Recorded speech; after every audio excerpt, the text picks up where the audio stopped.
ஓர் அணியில் ஒன்றிணைந்து போராட வேண்டிய நேரம் தற்போது வந்துள்ளது. நாம் ஏன் ஓரணியில் திரள வேண்டும்?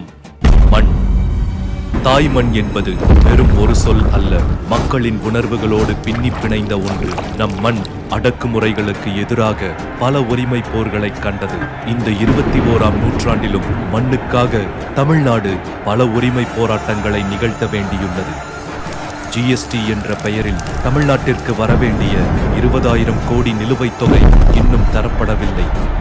பேரிடர் நிவாரண நிதியும் கிடைக்கவில்லை. புதிய கல்விக் கொள்கையை ஏற்காததால் கல்வி நிதி 2152 கோடி இன்னும் வந்து சேரவில்லை. நீட் எனும் கொடிய தேர்வால் தமிழ்நாட்டு மாணவர்கள் தொடர்ந்து அவதிக்குள்ளாகிறார்கள். நம் மண் மீது செலுத்தப்படும் இது போன்ற தொடர் அடக்குமுறைகளை தமிழ்நாட்டு மக்களாகிய நாம் ஓரணியில் இணைந்து தடைகளை தகர்த்தெறிவோம்.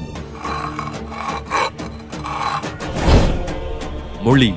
தமிழ்நாட்டு வரலாற்றில் மொழிப்போர் தொடங்கி கீழடி வரை தாய் தமிழ் காக்க தமிழர்கள் நெஞ்சுரத்தோடு ஒன்றிணைந்து பல போராட்ட களங்களை கண்டுள்ளனர். இந்தி திணிப்பு. கீழடி ஆய்வுக்கு சர்வதேச ஆய்வகங்கள் அங்கீகாரம் அளிக்கும் ஒன்றிய அரசு அங்கீகாரம் அளிக்காமல் இழுத்தடிப்பது. தமிழ்நாட்டில் கண்டுபிடிக்கப்பட்ட இரும்பின் தொன்மையை புறக்கணிப்பது.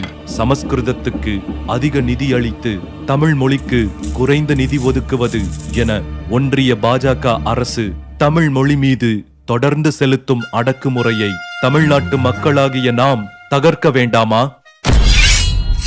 மானம். வீரத்துக்கு பெயர் பெற்ற நம் தமிழர்களின் மானம் அடிமை கூட்டத்தாலும் அவர்களின் எசமானர்களாலும் சிதைக்கப்பட்டு வருகிறது. தமிழர் அடையாளமான திருவள்ளுவருக்கு தொடர்ந்து காவி சாயம் பூசி இழிவு செய்யப்பட்டு வருகிறார். மாநில சுயாட்சி கூட்டாட்சிக்கு விரோதமாக ஆளுநரை வைத்து தமிழ்நாட்டிற்கு எதிராக அற்ப அரசியல் செய்யப்படுகிறது. தமிழர்களை நாகரிகமற்றவர்களென நாடாளுமன்றத்திற்குள்ளேயே ஒரு ஒன்றிய அமைச்சர் பேசுகிறார். இது போன்ற தொடர் தாக்குதல்களால் தமிழ்நாட்டு மக்களின் மானமும் சுயமரியாதையும் சீண்டி பார்க்கப்படுகிறது.